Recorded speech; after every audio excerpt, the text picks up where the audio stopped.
에베소서 5장의 말씀을 갖고 내가 구원해야 할 피조물, 내가 구원해야 할 피조물, 이런 제목으로 함께 하나님 말씀을 나누도록 하겠습니다. 오늘 우리가 함께 보는 에베소서 말씀은 우리 모두에게 한 가지 권면을 합니다. 그리고 그 권면 이후에 구체적인 권면의 내용과 또 그 내용을 적용해야 하는 그 방법들을 우리 모두에게 말씀해 주고 있습니다. 사도가 에베소 교회에게 권하는 그 한 가지 권면은 바로 이것입니다. 앞에 나오는 PPT처럼 어떻게 살아가야 하는가라고 하는 것이죠. 그래서 사도는 이렇게 이야기합니다. 어떻게 살아가야 할지를 살피라, 이렇게 말합니다. 사실 어떻게 살아가야 할 것인가 라고 하는 질문은 인류의 역사만큼이나 긴 질문입니다. 인류의 가장 오래된 질문이었고, 지금도 서점에 나가보면 이러한 제목을 달고 있는 책도 있고, 또 이러한 주제를 다루고 있는 많은 책들이 있습니다. 모든 인류의 가장 큰 궁금증이고 또한 소원은 한 번뿐인 인생을 정말로 잘 사는 것입니다. 그래서 이와 같은 질문을 모두 하게 되는 것이죠. 어떻게 살아야 하는가? 만약 누군가가, 아니 여러분의 사랑하는 자녀나 아니면 부모님이 어떻게 인생을 살아야 하는가요? 어떻게 인생을 사는 것이 옳은 것이니? 라고 물으신다면 여러분은 무엇이라 대답해 주시겠습니까? 우리 모두는 한두 번쯤은 분명 이런 질문을 누군가로부터 받은 적이 있을 수 있을 것입니다. 어떻게 살아가는 것이 잘 사는 것인가요? 라고 하는 질문을 말이죠. 그리고 스스로에게도 아마 이런 질문을 던져본 적이 있을 것입니다. 어떻게 살아가야 하는 것일까? 이 한 번뿐인 인생, 그러게 마지막인 이 인생을 어떻게 살아가야 하는 것일까? 우리가 갖고 있는 신앙은 무엇에 관한 질문과 또 대답이기도 합니다. 예를 들면 진리가 무엇인가 라고 하는 질문을 던지고 그것에 대한 대답을 하나님이 해주시죠. 그러나 이와 함께 우리가 갖고 있는 신앙은 어떻게에 대한 질문과 대답이기도 합니다. 그래서 무엇에 대한 질문과 대답, 그리고 어떻게에 대한 질문과 대답이 우리의 신앙의 세계에서는 동일한 무게를 갖고 있습니다. 그래서 무엇을 신앙하는가와 함께 어떻게 신앙하는가라고 하는 것은 공히 중요한 것입니다. 빌라도가 물어봤듯 진리가 무엇입니까? 라고 물을 수도 있지만, 그럼 진리를 안다면 우리는 어떻게 살아야 합니까? 라고 우리는 스스로에게 또한 하나님께 질문할 수 있다는 것이에요. 신앙을 갖고 있는 우리, 그래서 성도로서 신앙 인생을 살아가는 우리는 어떻게 살아가야 하는 것일까요? 그런데 이에 대해 오늘 사도는 한 문장으로 우리 모두에게 대답해 줍니다. 어떻게 살아가야 하는가? 그것에 대한 대답은 앞에 나오는 것처럼 지혜 있는 사람답게 살아가야 한다는 것입니다. 만약 누군가가 어떻게 사는 것이 잘 사는 것입니까? 어떻게 살아가야 합니까? 라고 묻는다면 우리 모두는 지혜 있는 사람답게 살아가야 합니다 라고 말할 수 있다는 것이에요. 성경은 우리 모두에게 이처럼 어떻게 살아가야 하는가라고 하는 질문에 정확한 답을 해줍니다. 지혜 있는 사람답게 살아가야 한다라고 말이죠. 그렇다면 여기서 말하는 지혜는 무엇입니까? 지혜 있는 사람답게 사는 것이 잘 살아가는 것이라고 말해 주셨는데, 그렇다면 여기서 말하는 지혜는 무엇일까요? 사실 이미 우리 모두는 에베소서 4장과 또 5장의 앞부분에서 지혜가 무엇인지 이미 다 지나왔습니다. 그 지혜는 세 가지입니다. 첫 번째로 하나님의 부르심에 합당하게 살아가는 것이 지혜입니다. 하나님의 부르심에 합당하게 살아가는 것, 그것이 곧 지혜와 같다는 것이에요. 그리고 두 번째는 그리스도께서 우리를 위하여 자기 몸을 내어주신 그 사랑으로 살아가는 것이 지혜입니다. 지혜가 무엇이라 묻는 이에게 우리가 바로 이렇게 대답해 줄 수 있다는 것입니다. 그리고 셋째는 주님 밖에 있어서 어둠에 속했던 우리 모두가 이제는 주님 안에 빛이 되었으니 이제 빛의 자녀로서 살아가는 것이 바로 지혜인 것입니다. 성경이 우리에게 말하는 그 지혜 있는 사람이 갖는 지혜가 바로 이 세 가지입니다. 하나님의 구원의 부르심으로 시작된 그리스도인의 삶을 그 부르심에 합당하게 살아가는 그 삶 자체가 바로 지혜라고 하는 것이에요. 하나님의 부르심에 알맞게 또한 어울리게 살아가는 것이 바로 지혜인 것입니다. 그리고 하나님의 구원의 계획에 순종하여서 당신의 몸을 내어주심으로 우리를 위해 십자가를 지신 예수님의 그 사랑으로 우리가 이 땅의 삶을 살아가는 그 삶이 곧 지혜인 것입니다. 그리고 어둠에서 빛이 된 빛의 자녀라고 하는 정체성으로 이 땅의 삶을 살아가는 그 삶 자체가 바로 지혜라고 하는 것이에요. 그래서 이를 한 문장으로 정리를 하자면 앞에 나오는 PPT처럼 정리할 수 있습니다. 구원받은 성도로서의 부르심으로 시작된 신앙을 사랑이라는 내용으로 과정을 채워서 빛의 자녀라는 정체성으로 사는 그 삶 자체가 바로 지혜인 것입니다. 좀 긴데 성경이 말하는 지혜가 왜 이리 길고 좀 복잡할까요? 사실 그것은 성경이 말하는 지혜는 사실은 행동에 관한 말씀이기 때문입니다. 성경이 말하는 지혜는 행동에 관한 지혜예요.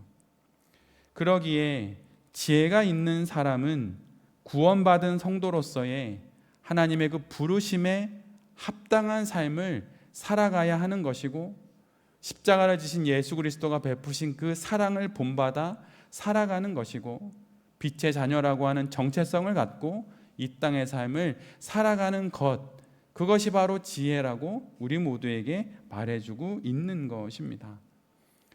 우리는 보통 지혜라고 하면 어떤 관념이나 어떤 개념이나 어떤 정의로 이해하지만 사실 유대적인 배경에서의 사실 그 지혜는 행동에 관한 것입니다. 그래서 아무리 많은 신앙적이고 신학적인 지혜를 깨우친다 하더라도 그것이 행동으로 구현되지 않으면 그에겐 그 지혜가 없는 것이에요.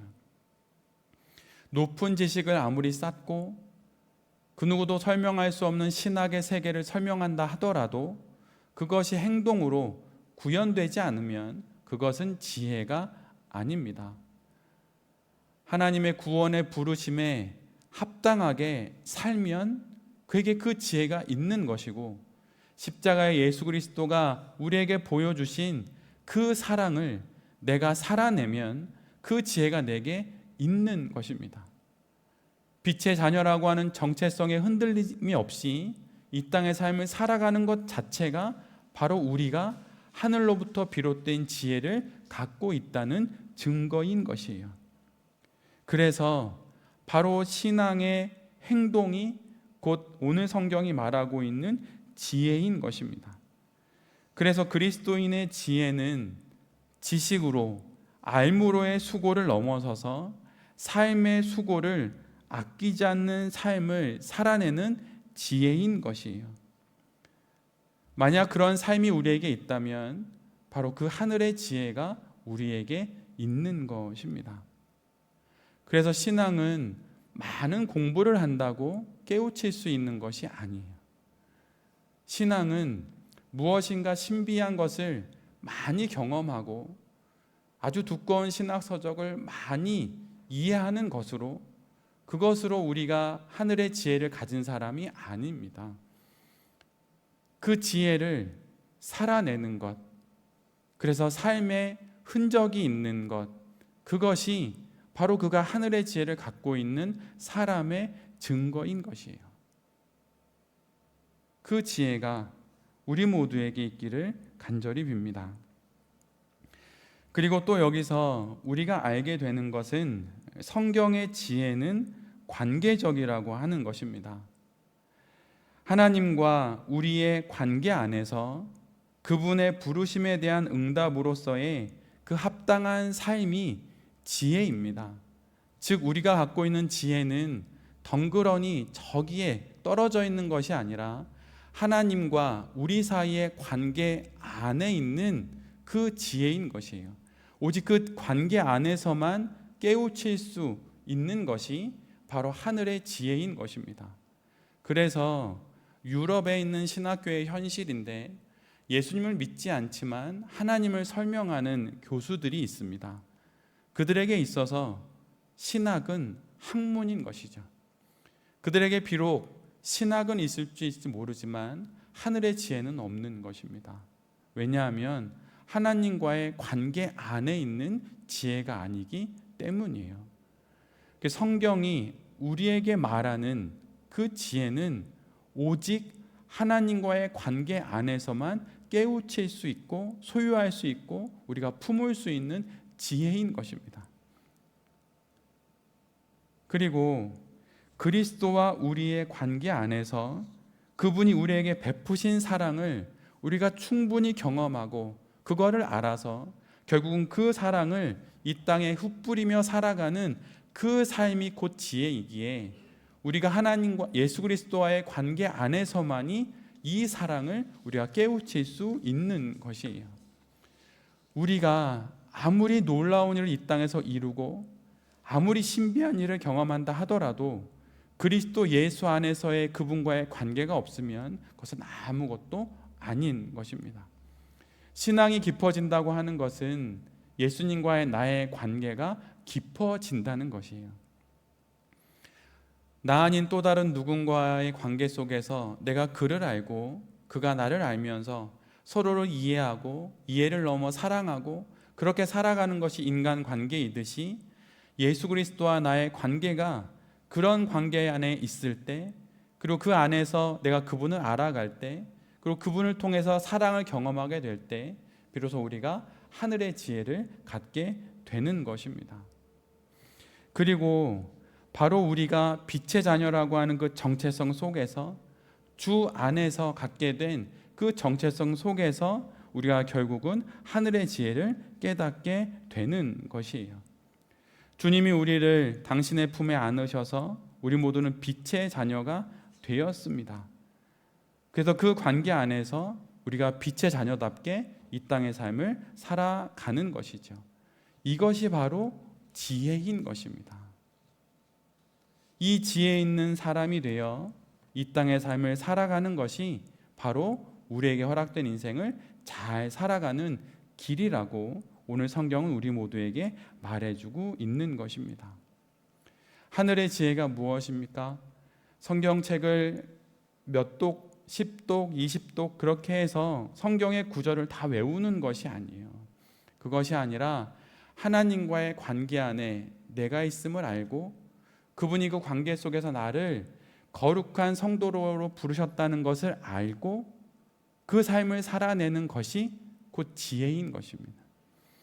그리스도 예수가 나를 위하여 십자가에 달려 돌아가시기까지 사랑하셨다는 것을 알고 그 관계 안에서 주님을 사랑하고 세상에 있는 수많은 이들을 사랑하며 살아가는 그것이 바로 지혜인 것입니다. 그리고 이제 어둠을 떠나 빛의 자녀로서의 정체성을 갖고 이 땅의 삶을 살아가는 것이 곧 지혜인 것이에요. 그래서 이 행동하고 관계 속에서 깨우칠 수 있는 이 지혜를 갖고 이 땅의 삶을 살아가는 이들이 바로 한 번뿐인 인생을 잘 살아가는 성도인 것이고 바로 그 인생이 가장 아름다운 인생을 살아갈 수 있게 되는 것입니다. 여러분에게 이런 지혜가 있으십니까? 그냥 그런 것 같아요, 이런 거 말고 하나님의 부르심, 그 부르심에 합당한 삶을 살아가는 그 인생이 있으면 그 지혜가 내 것이 된 거예요. 십자가의 예수 그리스도를 바라보고 그분의 사랑을 내가 알아서 그것에 감사하며 그 사랑을 아직 그리스도 예수를 모르는 자녀와 부모에게 전하려고 하는 그 마음이 있을 때 바로 그 지혜가 있는 것입니다.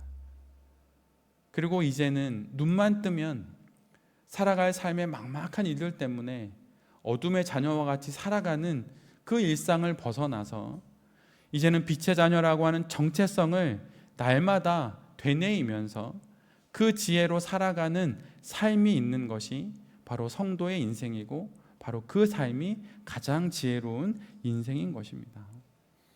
그것이 우리에게 있어야 하는 것이에요. 하나님의 부르심이 우리에게 있습니다. 예수 그리스도의 그 십자가의 사랑이 우리에게 있습니다. 빛의 자녀로서 살아갈 수 있는 그 정체성을 주신 하나님의 은혜가 우리에게 있습니다. 이 지혜를 갖고 이 인생을 잘 살아가십시오. 그것이 지혜 있는 사람이 되어 이 땅의 삶을 살아가는 것입니다. 그렇다면 이러한 행동에 관련된, 관계에 관련된 지혜를 갖고 살아가는 그 사람답게 이 땅의 삶을 살아간다면 그러면 그것은 구체적으로 어떠한 모양으로 드러나게 될까요? 오늘 성경은 우리에게 그것을 두 가지로 이야기해 줍니다. 첫 번째로 언급되는 것은 세월을 아끼라는 것입니다. 여기서 아끼라에 해당되는 헬라어는 엑사고라조라고 하는 동사인데 그 뜻은 아낀다라고 하는 뜻보다는 구원한다라는 뜻입니다. 구원한다, 속량한다라고 하는 뜻이고 좀 더 넓게 이야기하자면 값을 지불하고 가능한 최대로 많이 혹은 전부 구입하라는 것이에요. 그래서 영어 번역본을 보면 buy up 이렇게 기록해 놓고 있습니다. 말 그대로 매점매석하라는 거예요. 다 너가 가지고 있는 모든 것을 쏟아 부어서 그것을 사라, 구입해라, 구매해라 이런 뜻입니다. 즉 가용한 모든 자원을 동원해서 시간을 전부 구원하고 구속하며 구매하라는 뜻입니다. 이는 한국어 번역이 말하는 뉘앙스와 같이 시간을 계획적으로 사용해라, 낭비하지 말아라 이런 뜻이 아니에요. 이것이 아니라 물리적으로 시간을 잘 관리해야 된다 이것이 아니라 자신의 전 생애를 빛의 열매를 맺을 수 있는 기회로 구입하라는 것입니다. 나의 한 번뿐이니 인생, 전 인생을 그 시간을 구매하는 데 사용하라는 것이에요. 근데 그 시간을 구매해서 무엇을 하라는 것입니까? 빛의 열매를 사라는 것입니다. 빛의 열매를 맺을 수 있도록 나의 모든 시간을 사라는 것이에요. 빛의 열매가 무엇입니까? 이미 우리가 앞에서 본 것처럼 선함과 의로움과 진실함입니다. 우리가 우리의 모든 것을 다 쏟아 부어서 우리에게 허락된 그 시간을 산다는 의미는 내게 허락된 전 생애를 통해 하나님의 선함과 하나님의 의로움과 하나님의 진실함의 열매를 맺겠다고 하는 그 결심과 결단이라고 하는 것입니다. 우리의 전 생애를 이 열매를 맺기 위한 기회로 사용한다는 것이에요. 모든 사람은 매일 공평하게 그가 누가 되었든 똑같은 시간을 갖고 살아갑니다. 어느 누구도 임의대로 시간을 늘릴 수가 없어요. 모두에게 동등하게 또한 유한하게 주어진 것이 바로 시간이지요. 그런데 그 시간을 갖고 어떤 이들은 어둠의 열매를 맺고 어떤 이들은 빛의 열매를 맺습니다. 성도는 바로 이 우리의 시간을 빛의 열매를 맺고 추수하는 기회로 사용하는 사람들입니다.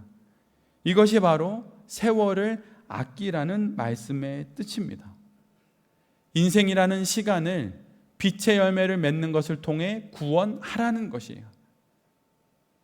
여러분이 할 수 있는 이 땅에서의 가장 귀한 일은 여러분 선한 열매를 맺고 의의 열매를 맺고 진실한 열매를 맺는 것입니다.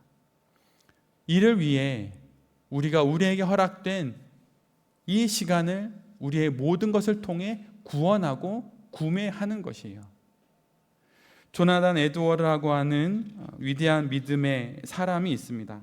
근데 그는 그의 젊었을 때 이제부터 내가 하나님을 정말로 참으로 온전하게 나의 모든 것을 쏟아부어 믿겠다라고 하는 결심을 갖고 70가지, 70가지의 항목으로 결심문을 쓰게 됩니다.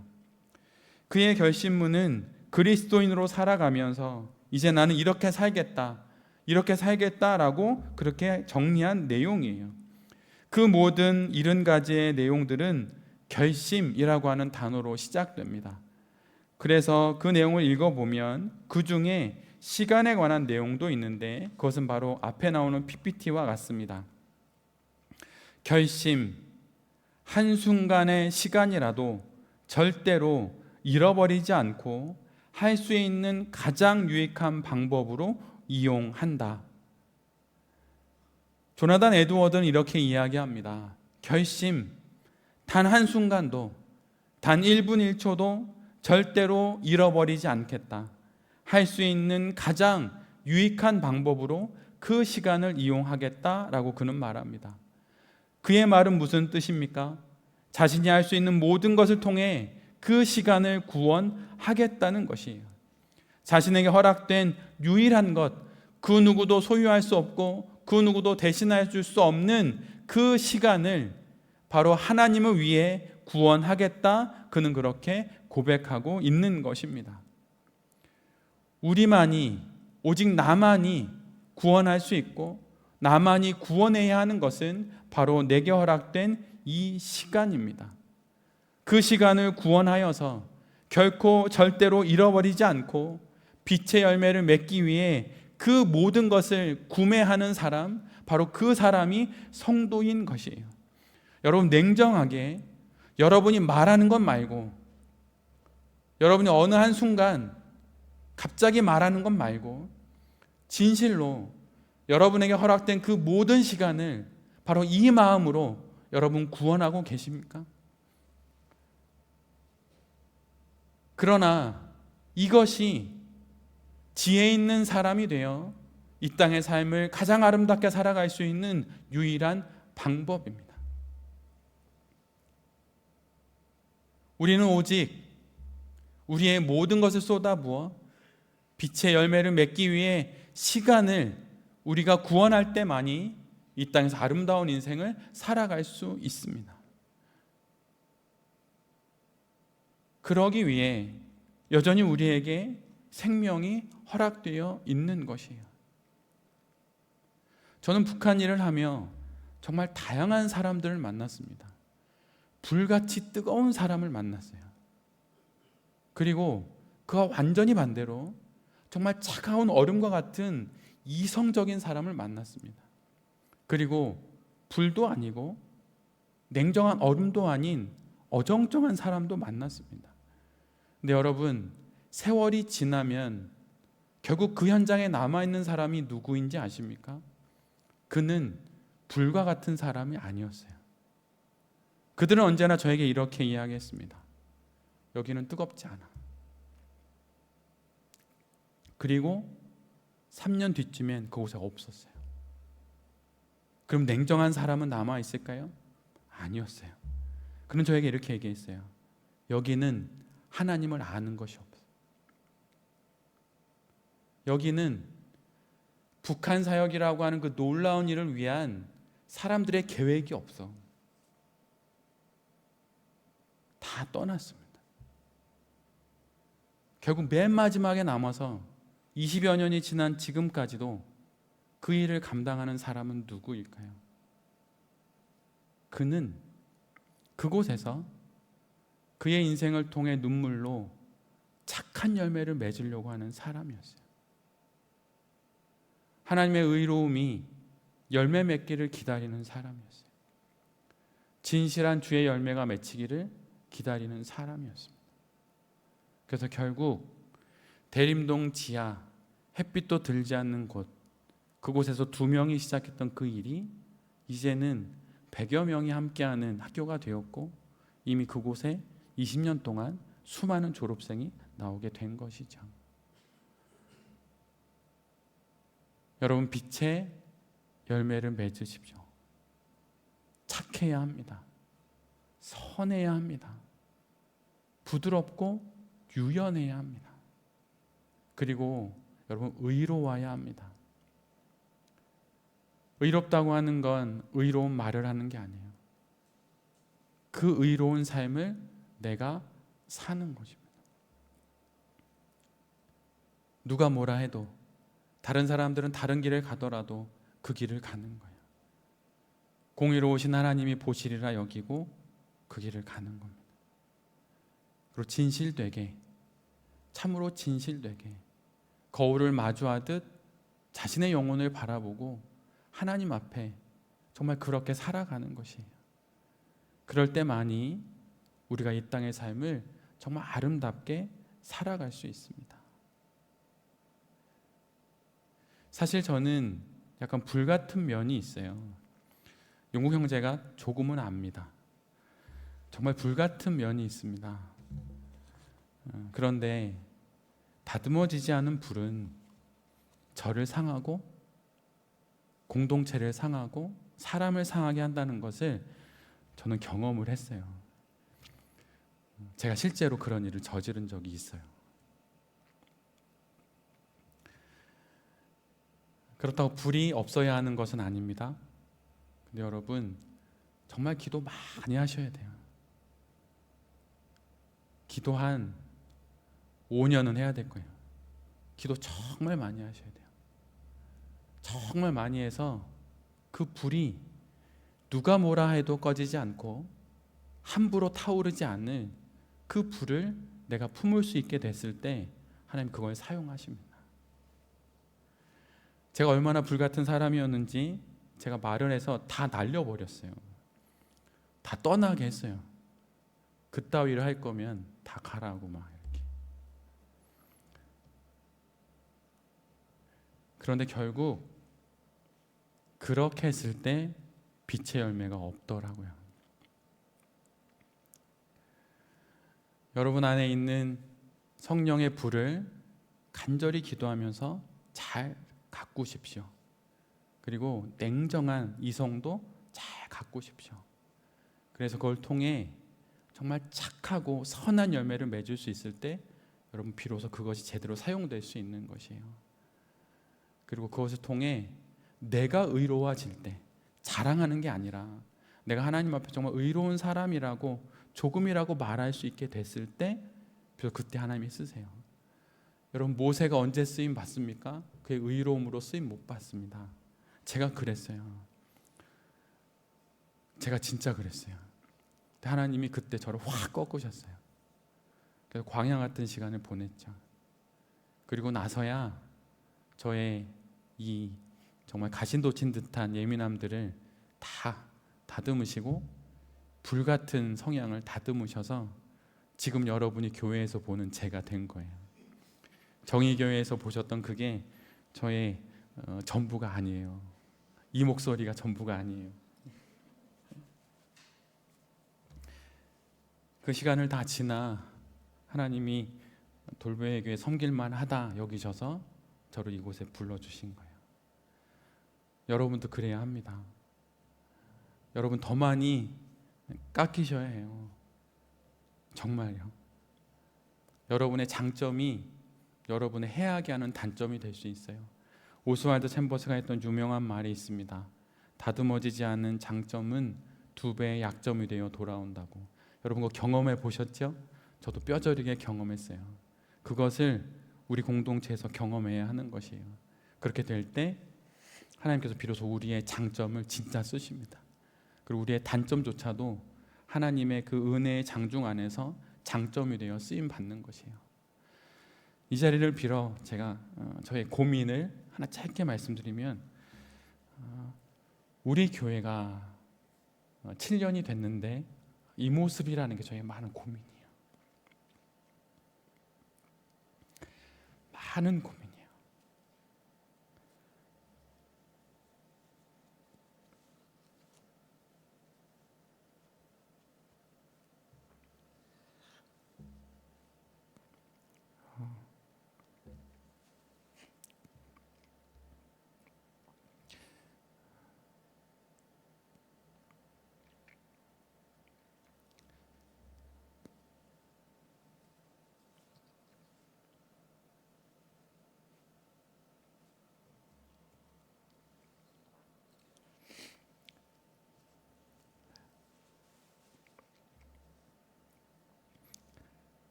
그러한 고민은 당연히 목회자로서 해야 하는 것이죠. 근데 정말 많이 고민이에요.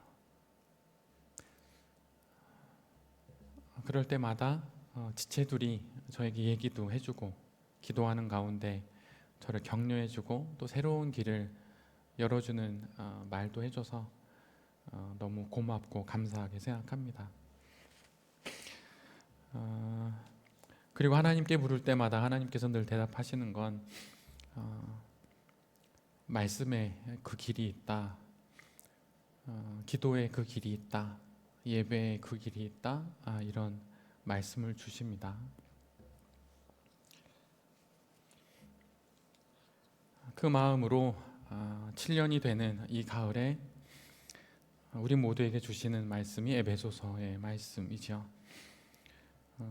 그 말씀 속에 주님이 말씀하시는 건 빛의 자녀답게 살라는 것이에요. 빛은 결코 숨겨지지 않습니다. 그 빛이 반드시 온전히 그 빛을 발할 때 세상은 그 빛을 보게 되고 그 빛을 통해 또 다른 어둠에 있던 이들이 이 땅 가운데 또 우리 교회 가운데 오게 되는 것이죠. 교회를 두고 많은 고민이 저뿐만 아니라 우리 모두에게 있을 줄 압니다.